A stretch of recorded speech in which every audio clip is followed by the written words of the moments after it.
নমস্কাৰ, আপোনাসকলক স্বাগতম জনাইছোঁ অসম ফিচাৰ ইউটিউব চেনেল। আশা কৰোঁ আপোনাসকলে খবৰ ভাল। তো এই ভিডিঅ'টোত আমি মেইনলি আলোচনা কৰিম জিএনএম নাৰ্ছিঙত আৰ্টছৰ ষ্টুডেণ্টখিনি দিব পাৰেনে নাই। তো এইকেইদিন ভালেখিনি কমেণ্ট আহিছিল যে জিএনএম নাৰ্ছিঙত আৰ্টছৰ ষ্টুডেণ্টে ইলিজিবল হয়নে নহয়। তো বহুত সংখ্যক আৰ্টছৰ ষ্টুডেণ্ট আছে যিয়ে জিএনএম নাৰ্ছিং আৰু বিএছচি নাৰ্ছিংটো কৰিব বিচাৰে। তো তেওঁলোকৰ মাজত বহুত খেলি মেলি আছে বা খোকোজা আছে। সেই খোকোজাখিনি আপোনালোক দূৰ কৰি দিম। বাকী আপোনালোকে ভিডিঅ'টো স্কিপ নকৰাকৈ সম্পূৰ্ণকৈ চাব। বাকী জিএনএমৰ ওপৰত এটা অলৰেডি ভিডিঅ' দিয়া আছে, পুৰা ডিটেইলছ ভিডিঅ', সেই ভিডিঅ'টো আপোনালোকে চাই ল'ব পাৰিব। এই ভিডিঅ'টোত আৰ্টছৰ ষ্টুডেণ্টে জিএনএম কৰিব পাৰে নে নাই তাৰে ওপৰত আলোচনা কৰিম। তো আপোনালোকে অফিচিয়েল নটিফিকেশ্যনখন চাই ল'ব পাৰিব। তো মই প্ৰিণ্ট আউট কৰি লৈছোঁ, আপোনালোকে চাব পাৰে। তো আমাৰ ৱেবছাইটত দিয়ে আছে, ইয়াৰে লিংক ডেছক্ৰিপশ্যনত দিয়া থাকিব। তো এতিয়া ফাৰ্ষ্ট হ'ল যে আৰ্টছৰ ষ্টুডেণ্টে নাৰ্ছিং পঢ়িব পাৰে নে নাই। তো বিএছচি নাৰ্ছিং নোৱাৰে, কিন্তু জিএনএম পাৰে। তো জিএনএমটো আপোনালোকে কৰিব পাৰিব, কিন্তু তাৰ কাৰণে কিছুমান ক্ৰাইটেৰিয়া আছে। তো আপোনালোকে যিখন অফিচিয়েল ৱেবছাইট আছে সেই অফিচিয়েল ৱেবছাইটৰ পিডিএফটোত আপোনালোকে চাই ল'ব পাৰিব। মাজে মাজে স্ক্ৰীণত দেখাব দিম বাৰু। তাত এণ্ট্ৰেন্স এক্সামৰ যিটো এপ্লিকেশ্যন ফৰ্ম আছে সেইটো 10 এপ্ৰিল তাৰিখে মুকলি হ'ব। তো আপোনালোকে নিশ্চয় জানে লাষ্ট ডেট হৈছে 30 মে' তাৰিখে।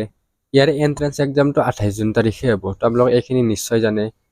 তো ইয়াৰে অনলাইন এপ্লিকেশ্যনটো বাৰু মুকলি হ'লে আমাৰ চেনেলত আৰু হোৱাটছআপ গ্ৰুপত দিয়ে দিম। তো আপোনালোকে আমাৰ চেনেলটো ছাবস্ক্ৰাইব কৰি থৈ দিব, লগতে হোৱাটছআপ গ্ৰুপত জইন হৈ ল'ব। তো আৰ্টছৰ ষ্টুডেণ্টে বিএছচি নাৰ্ছিংটো কৰিব নোৱাৰে, কিন্তু আৰ্টছৰ ষ্টুডেণ্টে বা কমাৰ্চৰ ষ্টুডেণ্টে জিএনএম নাৰ্ছিংটো পাৰে। তো জিএনএম নাৰ্ছিং কৰিম বুলি ভাবি আছে যদি আপোনালোকে কৰিব পাৰিব। তো আৰ্টছৰ ষ্টুডেণ্টটো ইয়াৰ কাৰণে হয় ইলিজিবল হ'ব, আৰু কমাৰ্চৰ ষ্টুডেণ্টটো। কিন্তু ইয়াতে কিছুমান ক্ৰাইটেৰিয়া আছে। তো কি ক্ৰাইটেৰিয়া ইয়াতে? তো ফাৰ্ষ্টটো হ'ল আপোনালোকৰ ইণ্ডিয়ান চিটিজেন হ'ব লাগিব, তাৰপিছত আপোনালোকৰ PRC লাগিব। থাৰ্ড, আপোনালোকৰ 40% লাগিব। তো 40% আপোনালোকৰ হাই ছেকেণ্ডাৰীত লাগিব। তো 3খন ইলেক্টিভ ছাবজেক্ট, তো আপোনালোকে যি 3খন চিলেক্ট কৰিছে। তো ছায়েন্সৰ ক্ষেত্ৰততো PCB আহি যায় বা PCM আহি যায়। PCBৰ পৰা হ'লেও দিব পাৰিব, PCMৰ পৰা হ'লেও পাৰিব।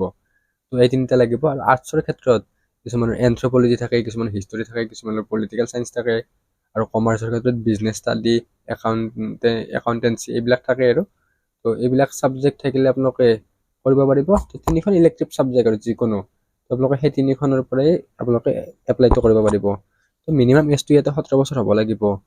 আৰু 3খন ছাবজেক্টত আপোনালোকৰ 40% লাগিব। তো অভাৰঅল হাই ছেকেণ্ডাৰীত নহয়, কেৱল 3খন ইলেক্টিভ ছাবজেক্টত লাগে। তো ইয়াতে পইণ্টটো দিয়ে আছে। আৰু ইংৰাজীত আপোনালোকে ইণ্ডিভিজুৱেলি পাছ হ'ব লাগিব। তো ইংৰাজীত 40 মাৰ্ক নালাগে, কিন্তু পাছ হ'ব লাগিব আপোনালোকে। আৰু যিবিলাক ষ্টুডেণ্টে অ'পেন স্কুলৰ পৰা হয় তেওঁলোকেও ইলিজিবল হ'ব। যদি কোনোবাই অ'পেন স্কুলৰ পৰা আছে, তো তোমালোকেও ইয়াৰ এণ্ট্ৰেন্স এক্সামটো দিব পাৰিবা। তো ইয়াতে পইণ্টটো দিয়া আছে ছায়েন্স ইজ প্ৰিফাৰেবল। ইয়াতে এটা পইণ্ট দিয়া আছে, এইটোৰ ক্ষেত্ৰত বহুতে খোকোজা থাকে, ছায়েন্সৰ ষ্টুডেণ্টে লয় নেকি। তো এনেকুৱা নহয়, ছায়েন্স ইজ প্ৰিফাৰেবল বুলি দিয়া আছে, কিন্তু ছায়েন্স কম্পালচৰি বুলি দিয়া নাই। তো ছায়েন্সৰ পৰা হ'লে প্ৰিফাৰ কৰে আৰু ছায়েন্সৰখিনিক, কিন্তু আৰ্টছৰ ষ্টুডেণ্টও ইয়াতে জিএনএমত পাৰে। যদি আপোনালোকৰ ভাল মাৰ্ক থাকে আপোনালোকে আৰ্টছৰ পৰা হ'লেও ইজিলি পাই যাব। তো সেইকাৰণে এণ্ট্ৰেন্স এক্সামটো ভালকৈ দিব। আৰু আপোনালোকৰ জিএনএম নাৰ্ছিঙৰ এণ্ট্ৰেন্স এক্সামটোৰ প্ৰিপাৰেশ্যনটো তীব্ৰগতিত আগবঢ়াই নিয়াৰ কাৰণে অসম ফিচাৰৰ ফালৰ পৰা লোৱা হৈছে জিএনএম নাৰ্ছিঙৰ এণ্ট্ৰেন্স এক্সামৰ ই বুক আৰু মক টেষ্ট চিৰিজ। এই ই বুক আৰু মক টেষ্ট চিৰিজত আপোনালোকে 3000তকৈ অধিক MCQ উইথ এনচাৰ পাব, প্ৰিভিয়াছ ইয়াৰ মেমৰি কুৱেশ্যন পাব। তো পলম নকৰি এতিয়াই জিএনএম নাৰ্ছিঙৰ কাৰণে ই বুক আৰু মক টেষ্ট চিৰিজ ল'ব পাৰে। অনলি ই বুক আৰু মক টেষ্ট চিৰিজ ল'লে 129 ৰুপিজ হয়, আৰু দুয়োটা কম্বাইন কৰি ল'লে 249। তো লিমিটেড অফাৰ আছে। হোৱাটছআপ বা ডেছক্ৰিপশ্যনত ডাইৰেক্ট লিংক দিয়া আছে, তাতে লৈ ল'ব পাৰিম। নেক্সট ইয়াতে 3খন ছাবজেক্টৰ সেইটো কথা কৈ দিলোঁ, আৰু ইংৰাজীত পাছ হ'ব লাগিব বুলি কৈ দিলোঁ। আৰু যিবিলাকে ANM কোৰ্চ কৰিছে তো তেওঁলোকে ইয়াৰ কাৰণে ইলিজিবল হ'ব। তো ANMত আপোনালোকৰ এক্সামত 40% লাগে। তো 40% থাকিলে এপ্লাই কৰিব পাৰিব।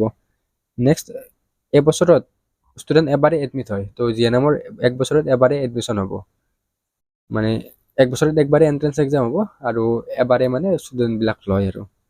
নেক্সট, মেডিকেলি ফিট হ'ব লাগে। এইটো এতিয়া নালাগে বাৰু, আপোনালোকৰ এডমিশ্যন টাইমত মেডিকেল ফিটনেছ চাৰ্টিফিকেট এখন লাগে। তো এতিয়া লাষ্টৰ ফালে আহিছোঁ। তো এতিয়া এণ্ট্ৰেন্স এক্সামৰ চিলেবাছৰ ক্ষেত্ৰত বহুতৰে খোকোজা কিছুমান আছে। তো মোক কমেণ্ট কৰি সুধিছিলে আৰু যে আৰ্টছৰ ষ্টুডেণ্টৰ কাৰণে বেলেগ চিলেবাছ, ছায়েন্সৰ ষ্টুডেণ্টৰ কাৰণে বা কমাৰ্চৰ ষ্টুডেণ্টৰ কাৰণে বেলেগ বেলেগ চিলেবাছ থাকে, সেইটো কথা বহুতে সুধিছিলে। তো তেনেকুৱা নহয়, সকলোৰে কাৰণে পেপাৰ ছেম হ'ব। আৰ্টছৰ ষ্টুডেণ্টৰ কাৰণে পেপাৰ ছেম, ছায়েন্সৰো ছেম। তো ইয়াতে ক্লাছ 10ৰ পৰা কুৱেশ্যনবিলাক আহিব। ফাৰ্ষ্টটো আপোনালোকৰ থাকিব জেনেৰেল ছায়েন্স, জেনেৰেল মেথছ, আৰু থাকিব ইংলিছ। তো জেনেৰেল ছায়েন্সৰ পৰা 25 কুৱেশ্যন, 25 মাৰ্ক। জেনেৰেল মেথছৰ পৰা 25 মাৰ্ক, 25টা কুৱেশ্যন। ক্লাছ 10 বেচিছে হ'ব এইখিনি। আৰু ইংলিছত আহিব 50। তো ইংলিছৰ ক্ষেত্ৰত হাইয়েষ্ট আছে, আপোনালোক ইংলিছটো গুৰুত্ব দিবলগীয়া। তো আমাৰ ই বুকত আৰু মক টেষ্ট চিৰিজত ইংৰাজীটো ভালকৈ কভাৰ আছে, আপোনালোকে চাব পাৰিব। ইংলিছৰ পৰা 50 মাৰ্ক থাকিব। তো টোটেল 100 মাৰ্কৰ কুৱেশ্যন থাকিব, ইয়াতে কোনো ধৰণৰ নিগেটিভ মাৰ্ক নাথাকে। আৰু কুৱেশ্যন পেপাৰখন অসমীয়া আৰু ইংৰাজী দুয়োটা মাধ্যমতে আহিব। আপোনালোকে যিকোনো মাধ্যমত হ'লেও প্ৰব্লেম নাই, পেপাৰখন দুয়োটা মিডিয়ামতে পাই যাব। তো বাকী ইয়াৰে এপ্লিকেশ্যন ফৰ্মটোতো এতিয়ালৈকে মুকলি হোৱা নাই, 10 এপ্ৰিল তাৰিখে মুকলি হ'ব। তো ইয়াৰে এপ্লিকেশ্যন ফৰ্মটো আহিলে আমি বাৰু জনাই দিম। আৰু এপ্লিকেশ্যন ফৰ্ম দিয়াৰ আপোনালোকে ডাইৰেক্টলি এপ্লাই নকৰিব, এসপ্তাহমান বা 5 দিন বা এসপ্তাহ আৰু সময় অপেক্ষা কৰিব। কাৰণ প্ৰথমতে মানে এপ্লিকেশ্যন ফৰ্মৰ অকণমান গ্লিটছ থাকে। তো BSc নাৰ্ছিং বা CWৰ ক্ষেত্ৰতো গম পোৱা গৈছে। তো গ্লিটছ লাষ্ট ইয়েৰতে এনেকুৱা হৈছিলে। তো সেইকাৰণে 2 দিনমান সময় অপেক্ষা কৰি আপোনালোকে এপ্লিকেশ্যন ফৰ্মটো ফিল আপ কৰিব। বাকী এই ভিডিঅ'ত এইখিনি আছিল। আশা কৰোঁ আপোনালোকে ভিডিঅ'টো ভাল পালে। আপোনালোকে কিবা সুধিব লগা থাকিলে কমেণ্ট কৰি সুধিব। আৰু কিবা ইম্পৰ্টেণ্ট হ'লে আমাক ইনষ্টাগ্ৰামতো কণ্টেক্ট কৰিব পাৰিব। ইনষ্টাগ্ৰাম আইডিৰ লিংকো ডেছক্ৰিপশ্যনত দিয়া থাকিব। বাকী এই ভিডিঅ'টোত এইখিনিয়ে আৰু। নতুন ভিডিঅ'ত আকৌ লগ পাম। Thank U.